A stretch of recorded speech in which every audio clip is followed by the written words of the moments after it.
உயிர்த்தெழுந்த இயேசு கிறிஸ்துவின் வல்லமை ஊழியங்கள் வழங்கும் வசனப் பெட்டகம்.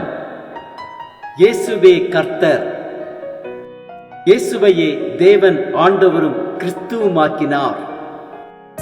இயேசுவே ராஜாதி ராஜா, கர்த்தாதி கர்த்தா. கிறிஸ்துவே மரித்தோர் மேலும் ஜீவனுள்ளோர் மேலும் ஆண்டவர். கிறிஸ்துவே போதகரும் ஆண்டவருமாயிருக்கிறார். வசனப் பெட்டகத்தின் இன்றைய தின கருப்பொருள் கண்ணீர்.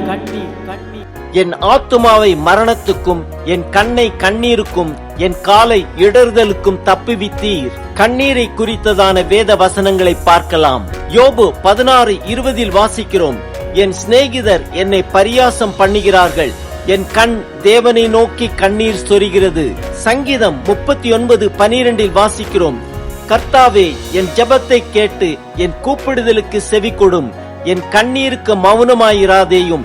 என் பிதாக்கள் எல்லாரையும் போல நானும் உமக்கு முன்பாக அந்நியனும் பரதேசியுமாயிருக்கிறேன். சங்கீதம் 56:8 வாசிக்கிறோம், என் அலைச்சல்களை தேவரீர் எண்ணியிருக்கிறீர், என் கண்ணீரை உம்முடைய துருத்தியில் வையும், அவைகள் உம்முடைய கணக்கில் அல்லவோ இருக்கிறது. சங்கீதம் 126:5 வாசிக்கிறோம், கண்ணீரோடே விதைக்கிறவர்கள் கெம்பீரத்தோடே அறுப்பார்கள். ஏசாயா 25:8 வாசிக்கிறோம், அவர் மரணத்தை ஜெயமாக விழுங்குவார். கர்த்தராகிய தேவன் எல்லா முகங்களிலுமிருந்து கண்ணீரை துடைத்து தமது ஜனத்தின் நிந்தையை பூமியிலிராதபடிக்கு முற்றிலும் நீக்கி விடுவார். கர்த்தரே இதை சொன்னார். ஏசாயா 38:3-4-5 வாசிக்கிறோம், ஆ கர்த்தாவே, நான் உமக்கு முன்பாக உண்மையும் மன உத்தமுமாய் நடந்து உமது பார்வைக்கு நலமானதை செய்தேன் என்பதை நினைத்தருளும் என்று விண்ணப்பம் பண்ணி எசேக்கியா மிகவும் அழுதான். அப்பொழுது ஏசாயாவுக்கு உண்டான கர்த்தருடைய வார்த்தையாவது, நீ போய் எசேக்கியாவை நோக்கி, உன் தகப்பனாகிய தாவீதின் தேவனாயிருக்கிற கர்த்தர் சொல்லுகிறது என்னவென்றால், உன் விண்ணப்பத்தை கேட்டேன், உன் கண்ணீரை கண்டேன், இதோ உன் நாட்களோடு 15 வருடம் கூட்டுவேன். எரேமியா 9:1 வாசிக்கிறோம், ஆ என் தலை தண்ணீரும் என் கண்கள் கண்ணீரூற்றுமானால் நலமாயிருக்கும். அப்பொழுது என் ஜனமாகிய குமாரத்தி கொலையுண்ண கொடுத்தவர்கள் நிமித்தம் நான் இரவும் பகலும் அழுவேன். எரேமியா 31:16 வாசிக்கிறோம், நீ அழாதபடிக்கு உன் சத்தத்தை அடக்கி, நீ கண்ணீர் விடாதபடிக்கு உன் கண்களை காத்துக்கொள் என்று கர்த்தர் சொல்லுகிறார். உன் கிரியைக்கு பலன் உண்டு என்று கர்த்தர் சொல்லுகிறார். அவர்கள் சத்துருவின் தேசத்திலிருந்து திரும்பி வருவார்கள். மார்க்கு 9:24 வாசிக்கிறோம், உடனே பிள்ளையின் தகப்பன், விசுவாசிக்கிறேன் ஆண்டவரே, என் அவிசுவாசம் நீங்கும்படி உதவி செய்யும் என்று கண்ணீரோடே சத்தமிட்டு சொன்னான்.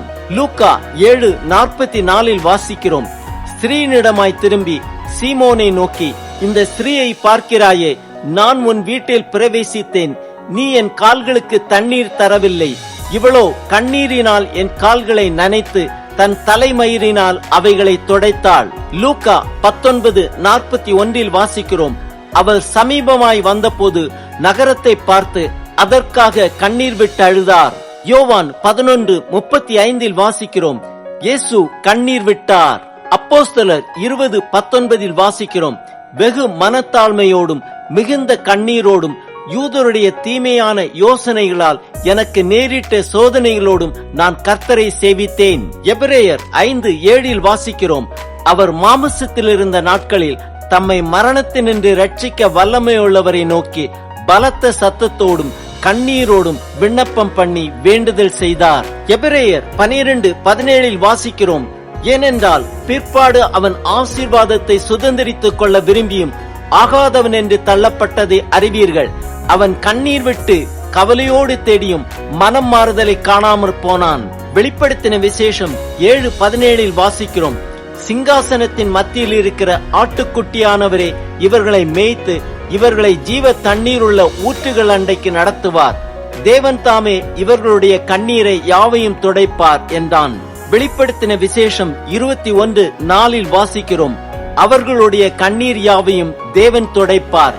இனி மரணமும் இல்லை, துக்கமும் இல்லை, அலறுதலும் இல்லை, வருத்தமும் இல்லை, முந்தினவைகள் ஒழிந்து போயன என்று விளம்பினது. ஆம், தேவன் நம் கண்ணீர் யாவையும் அவருடைய துருத்தியில் வைத்திருக்கிறார். அவைகள் அவருடைய கணக்கில் இருக்கிறது. நம் கிரியைக்கு பலன் உண்டென்று கர்த்தர் சொல்லுகிறார். நம்முடைய கண்ணீர் யாவையும் தேவன் துடைப்பார். இனி மரணமும் இல்லை, துக்கமும் இல்லை, அலறுதலும் இல்லை, வருத்தமும் இல்லை, முந்தினவைகள் ஒழிந்து போயின என்று விளம்பினது.